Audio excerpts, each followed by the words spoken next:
creation of a task force.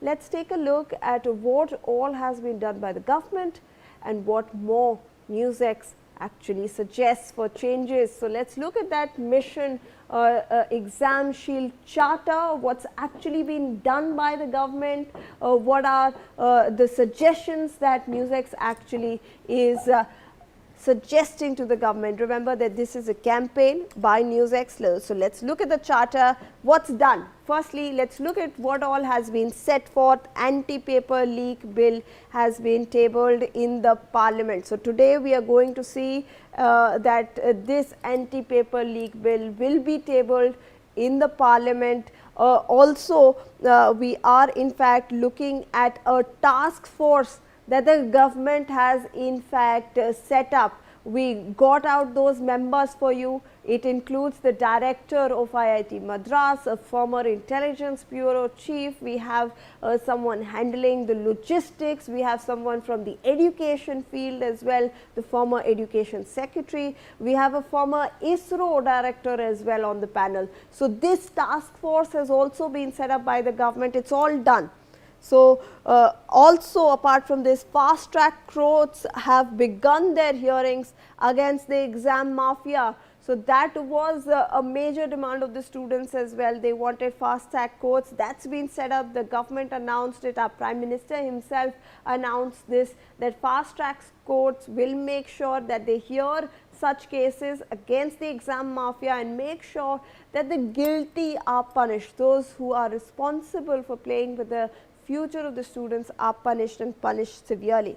Now, in this charter, let's also look at some more suggestions that NewsX is in fact putting to the fore. Let's expand that task force. Let's include vice chancellors, security forces, AIMS and IIT professors. So, we are suggesting that apart from those 6 people that we have on the task force, let's expand it. Let's get in more bright minds. Let's get in professors from AIMS. Let's also get in security personnel. Let's make sure that vice chancellors are also there, because universities form the backbone of our public education system. So, let's get in vice chancellors as well on that task force and expand the purview, expand the perspective of this task force. We also suggest to expedite the construction of new medical colleges. Remember that if you construct new medical colleges, the number of seats increases, the pressure automatically on the students also subsides by a marginal level, but if you increase the number of seats, that helps a student prepare his chances for qualifying for the examination, and for that we will need to construct new medical colleges and immediately. Let's also look at another suggestion, which is recruitment program for teachers to fill vacancies for existing and post medical colleges. So, we do need a recruitment plan in place, because there are a lot of vacant posts over there in medical colleges, in postgraduate medical colleges as well, and that lacuna, that vacuum needs to be filled.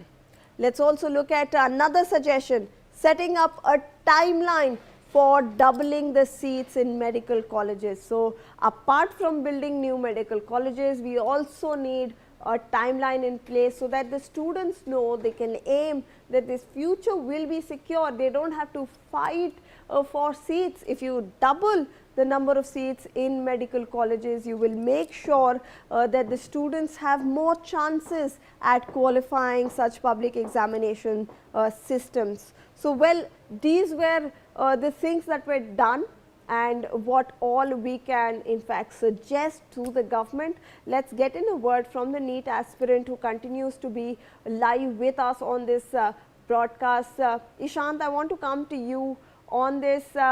हमने बहुत सारे changes already देख लिए, government ने fast track courts भी establish कर दिए, वो फंक्शन भी कर रहे हैं। ईशांत, मैं जानना चाहती हूँ आपसे, एक तो क्या आपको लगता है कि ये फास्ट ट्रैक कोर्ट्स कुछ हद तक प्रॉब्लम सॉल्व कर पाएंगी, और हमारे बहुत सारे सजेशंस भी है एक तो number of medical colleges increase करने चाहिए, सीट्स इंक्रीज करने चाहिए, ताकि आप जैसे एस्पिरेंट्स को इतना प्रेशर ना रहे। यस, मेडिकल कॉलेज का नंबर तो फॉर श्योर बढ़ना चाहिए, सीट भी बढ़नी चाहिए, जिससे कि थोड़ा कंपटीशन एंड प्रेशर कम होगा। ऑल्सो आपने जैसा कहा कि फास्ट ट्रैक कोर्ट से हो सकता है कि कुछ हद तक चीज़ें ठीक हो, पर पूरी तरह से बिल्कुल नहीं ठीक होने वाली। ये बस एक टेम्परेरी सॉल्यूशन रहेगा।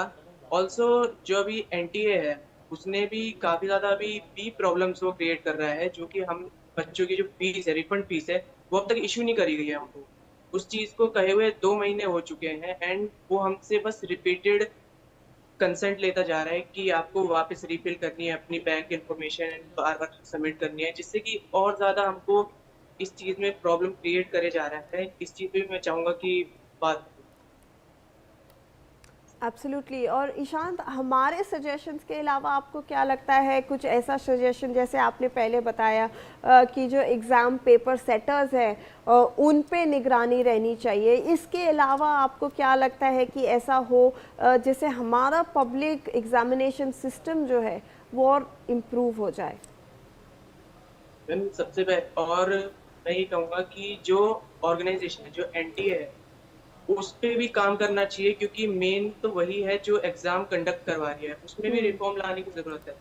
ये नहीं कि हम उसको नजरअंदाज कर दें कि हो गया है तो हम इसमें कोई ज्यादा चेंजेस नहीं करेंगे। सेम चीज ऐसे पहले भी कई एग्जाम्स में हुई है कि जो बैन कर दी गई है कंपनीज, उन तक को वापस टेंडर दिए गए हैं, और यही सेम चीज एनटीए में भी दोहराई जा रही है, जो कि नहीं होनी चाहिए मेरे हिसाब जी बिल्कुल Ishant, very valid suggestions by you. Let me also get in a word from Mr. Sahai on this. Mr. Sahai, we just listed out what's been done by the government for the time being, what is in fact also our suggestions, because we are trying to look for solutions here.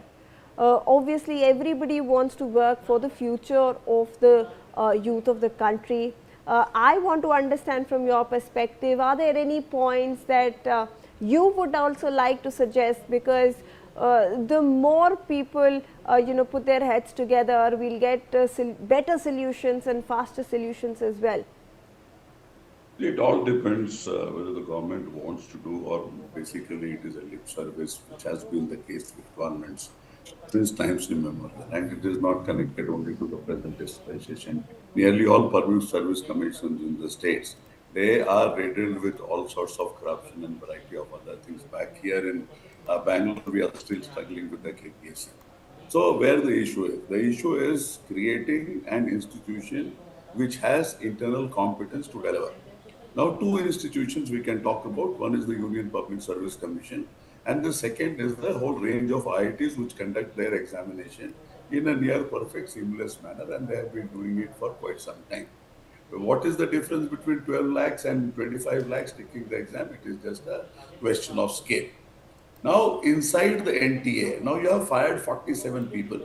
What were those 47 people doing, and what was your oversight? Second is the sum total of the capability of the NTA. Is it sufficient enough to take care of the requirement? Third, do they have any adaptability to changing situations? Fourthly, the government is not interested. They have not even tabled the Radhakrishnan committee report. So one ex-ISRO chairman has given that report with all his team members or committee members. Now another ex-ISRO chairman becomes the member of the Nandan Nilekani report or Nandan Nilekani committee. So the broad issue is the judicial probe or committee to give recommendation.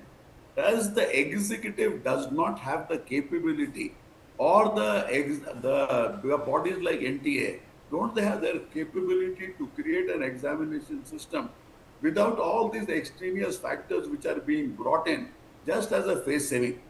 If the NTA says we have the capability, let them do it. If NTA says we don't have the capability, so that's the end of the story. And regarding bill and all that, these are all complementary and supplementary issues. They are not the core issues.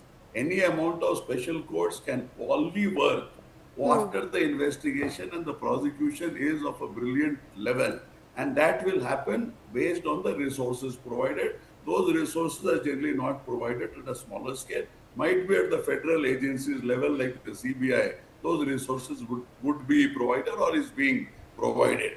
So there are n number issues. So having a wide-based discussion and lots of people bringing their minds together and their expertise together, it is equally important to get specialized expertise and practitioners, few of them who are a part of NTA, who are accountable, and they give us a clean, neat, clear system and a clear examination system for which they are accountable.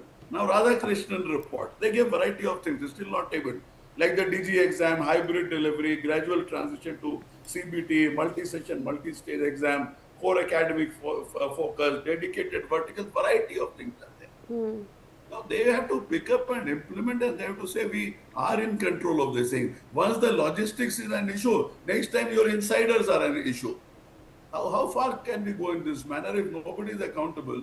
And we have judicial probes, we have Nandan Nilekani committees, we have variety of other things. We are trying to do whatever little we can do. But the point is the institution which is accountable has to say that we have the competence, we have the capability. The whole thing is running on outsourced companies. Now, how long and how far can you go with outsourced companies? It has to be a purely governmental mechanism, and the whole supply chain or the CBT system with complete encryption going down to examination centers which are completely owned by the government. Government has a huge educational infrastructure. We found in CBSE the servers are not responding. The whole digital infrastructure required for the exam is not available at the desired level with that level of cyber security. That is the reality. I think the digital infrastructure in this country also needs to be fixed while we are facing variety of other problems with the competitive examination system. Absolutely, Mr. Sahai. Very valid points there. But let me also introduce the latest visuals that are coming in from the Makkar Dwar in the Parliament, where opposition MPs are now staging protests against